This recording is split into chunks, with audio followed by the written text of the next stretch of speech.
Welcome dear student, welcome to this video. As you know हम लोग respiratory system के बारे में पढ़ रहे हैं। इन रेस्पिरेटरी सिस्टम आज हमें देखना है कि लंग की क्या कैपेसिटी होती है एयर को इंस्पायर करने की, मतलब इनहेलेशन के दौरान, और एक्सपायर करने की, मतलब एक्सहेलेशन के दौरान। प्लस जो भी लंग्स है इसमें कितना कैपेसिटी होता है कि वो कितने समय तक कितना वॉल्यूम ऑफ एयर को होल्ड करके रख सकता है या वहाँ पे जमा करके रख सकता है। ठीक है, तो आज का जो टॉपिक है that is pulmonary volume and capacity. Now सबसे पहले लंग वॉल्यूम।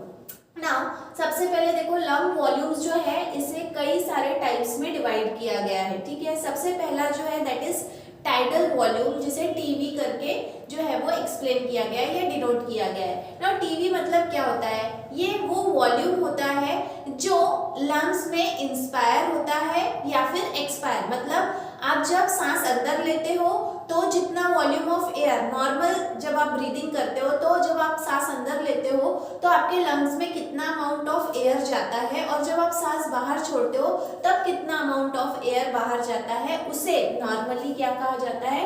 Tidal volume. और ये नॉर्मली होता है 500 ml। ये जब हम नॉर्मल ब्रीदिंग कर रहे हैं, जब आप रेस्ट फेज में हो या बैठे हुए हो, शांत हो, जब आपकी बॉडी एक्सर्टेड नहीं है या किसी काम में नहीं है, ऐसे समय में जब आप नॉर्मल ब्रीदिंग करते हो तो इसका वॉल्यूम होता है 500 ml। ठीक है ना, इसके बाद में है इंस्पायरेटरी रिवर्स वॉल्यूम। ठीक है, जिसे IRV भी कहा गया है। इसमें क्या हो रहा है कि जब हम नॉर्मल ब्रीदिंग कर रहे हैं, ये नॉर्मल ब्रीदिंग तो 500 ml है ही, लेकिन इसके दौरान जब आप एकदम से मतलब मैक्सिमम जो है वो फोर्सफुली मैक्सिमम एयर इनहेल करते हो, ठीक है, तो फोर्सफुली देखो यहाँ पे वही कहा है कि मैक्सिमम वॉल्यूम ऑफ एयर और the extra volume of air that is inspired during forced breathing. जब हम फोर्सफुली उसको क्या करते हैं? इनहेल करते हैं। ठीक है, इन एडिशन टू टीवी, मतलब जो नॉर्मल ब्रीदिंग है वो तो है ही, लेकिन उसके अलावा जब आप एक्स्ट्रा एयर अंदर खींचते हो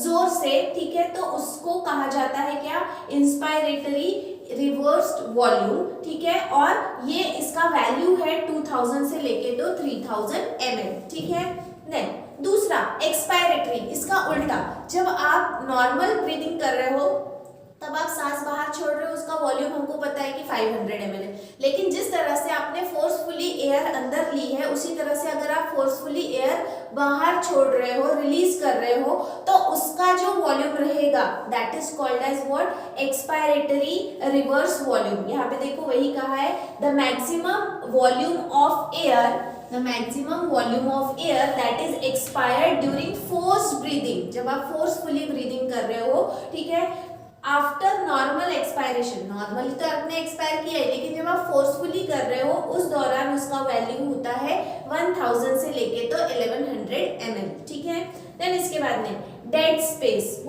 what is dead space? The volume of air that is present in the respiratory tract from nose to the terminal bronchi but not involved in gaseous exchange, it is 150 ml। ना dead space मतलब क्या? No doubt आपने air अंदर ली, आपने air बाहर छोड़ी, लेकिन इसके अलावा भी कुछ एयर है जो आपके नोज से लेके तो आपके ब्रोंचाई तक उस एयर पाइप में भरी हुई होती है। एयर पाइप कभी भी पूरी तरह से खाली नहीं होता, तो वो जो स्पेस में भरा हुआ एयर है दैट इज कॉल्ड एज, या वो जो स्पेस है that is called as dead space. ठीक है, तो वहां पे जितना एयर का वॉल्यूम रहेगा, ठीक है, आपके नोज पाइप से लेके तो आपके ब्रोंचाई तक का जो पाइप है जिसे हम विंड पाइप कहते हैं, इसमें जितना भी एयर का वॉल्यूम है that is called as dead space. और ये डेड स्पेस जो है इसका वॉल्यूम होता है 150 ml। ठीक है, देन इसके बाद में है रेसिडुअल वॉल्यूम। रेसिडुअल वॉल्यूम मतलब क्या? बचा कुचा, इनहेलेशन का हो गया, एक्सहेलेशन का हो गया, पाइप का हो गया, बचा कुचा।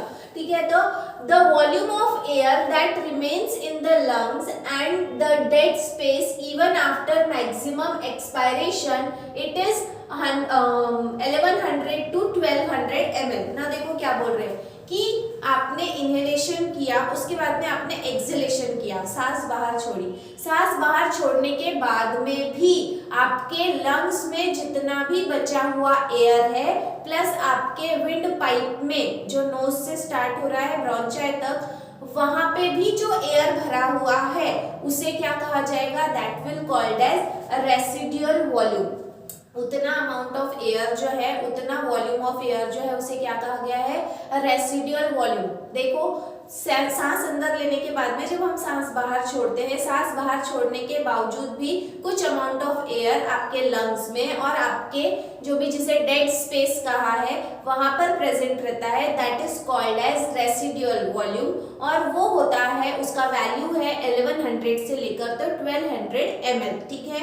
सो इन दिस वे जो भी लंग है, लंग में इस तरह का जो भी एयर है, एयर का वॉल्यूम है, सबसे पहले टोटल वॉल्यूम या जिसे आप टाइडल वॉल्यूम कह रहे हो कि आपने कितना अंदर एयर लिया, कितना बाहर रिलीज किया, that is 500 ml।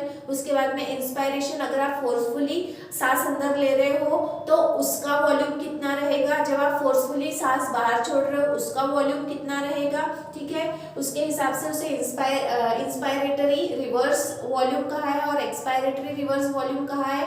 Dead space मतलब सांस बाहर छोड़ने के बावजूद भी जो आपके नोज से लेके ब्रोंचाई तक का जो पाइप है वहां जो एयर भरा रहेगा उसे कहा जाएगा डेड स्पेस और उसका वॉल्यूम जो है वो है 150 ml। और लास्ट में बचा हुआ रेसिडुअल वॉल्यूम, रेसिडुअल वॉल्यूम मतलब सांस बाहर छोड़ने के बाद में भी आपके लंग्स में जो बचा हुआ एयर रहेगा और विंड पाइप में जो एयर रहेगा, that will be called as, और that volume will be called as residual volume, जो 1100 से लेके तो 1200 ml तक रहेगा। देन इसके बाद में लंग कैपेसिटी, लंग की कैपेसिटी कितनी है एयर को होल्ड करने की, total lung capacity, the maximum amount of air that the lung can hold after a maximum forceful inspiration is 5200 to 5800, ठीक है, that is 5200 to 5800 ml, ठीक है।